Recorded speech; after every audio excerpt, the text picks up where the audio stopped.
नमस्कार दोस्तों, आप देख रहे हैं पैसे वाला टीवी। मैं हूं आपका उज्जवल मिश्रा।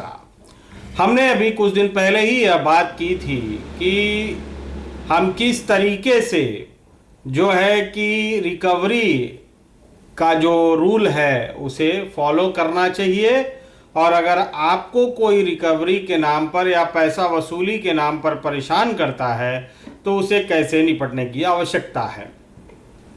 हमारे देश में किसी भी प्रकार के कार्यों के लिए कायदे कानून बनाए गए हैं, बैंकिंग नियम अधिनियम बनाए गए हैं, तो वहीं पर पैसे के लेन देन के लिए नियम बनाए गए हैं, रिकवरी के लिए नियम बनाए गए हैं, लोन के लिए नियम बनाए गए हैं, सेविंग अकाउंट के लिए करें, मतलब हर बचत खाता, हर प्रकार के पैसे के लेन देन के लिए कुछ न कुछ नियम बनाए गए हैं।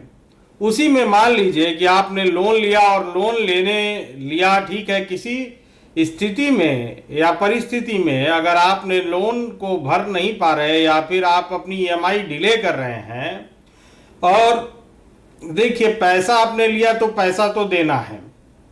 अगर आप पैसा देने के इच्छुक हैं और पैसा देना भी चाहते हैं तो कभी कभी क्या होता है कि ईएमआई लेने के लिए जो बैंक अपने आउटसोर्स्ड रिकवरी एजेंट्स रखता है उनकी बदतमीजी जो है वह बहुत हद तक सामने आती है। ऐसा देखने को मिला है, ऐसा बहुत लोग कहते हैं, और कि भाई ये जो तरीका है यह सही नहीं है, मैं तो पैसा भी दे रहा हूं और सम्मान भी गंवा रहा हूं। आपकी बात बिल्कुल सही है। आप कोई भी किसी को भी, रिजर्व बैंक ऑफ इंडिया ये कहता है कि रिकवरी एजेंट्स को किसी भी प्रकार का ये अधिकार नहीं कि आपको अपमानित कर सके, आपके घर जाकर आपके मोहल्ले वालों के सामने आपको अपमानित कर सके, आपके बिहाफ पर किसी आपके भाई बहन को या किसी को अपमानित कर सके। यह भी अधिकार नहीं कि वह आपसे तेज आवाज में बात कर सके। यह भी अधिकार नहीं कि वह 7 बजे के बाद, सायं 7 बजे के बाद वह आपको फोन कर सके।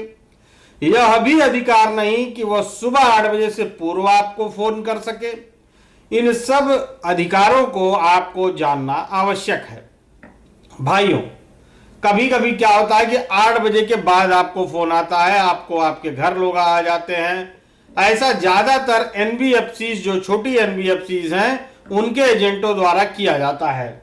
आप इसकी तत्काल रिपोर्ट जो है वह ombudsman, reserve bank of India का ओम्बड्समैन ऑनलाइन भी कर सकते हैं।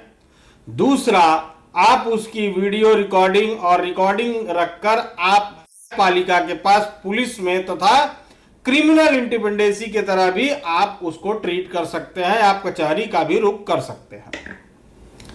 तो भाइयों, आपको कोई प्रताड़ित ना करे, इसके लिए यह सारे रूल हैं। मैंने देखा कि छोटी एनबीएफसीज में ज्यादातर ग्रामीण क्षेत्रों में इस प्रकार की समस्याएं बहुत ज्यादा हैं, और इसलिए मैंने सोचा कि उनको जानकारी नहीं होगी, इसलिए यह बात मैंने आप तक रखी है। रिकवरी अगर करना ही है तो रिकवरी का एक नियम है, वह आपको अपने ऑफिस बुला सकते हैं। 4-5 बार अगर आप उनके ऑफिस नहीं गए तब वो आपके घर आ सकते हैं। घर आकर भी सुबह 8 बजे से सायं के 7 बजे से पूर्व घर में बैठकर प्यार और मोहब्बत से बात करनी है। आपसे झगड़ा नहीं कर सकते, आपके ऊपर हाथापाई नहीं कर सकते, गाली गलौज नहीं कर सकते, तेज आवाज में बात नहीं कर सकते।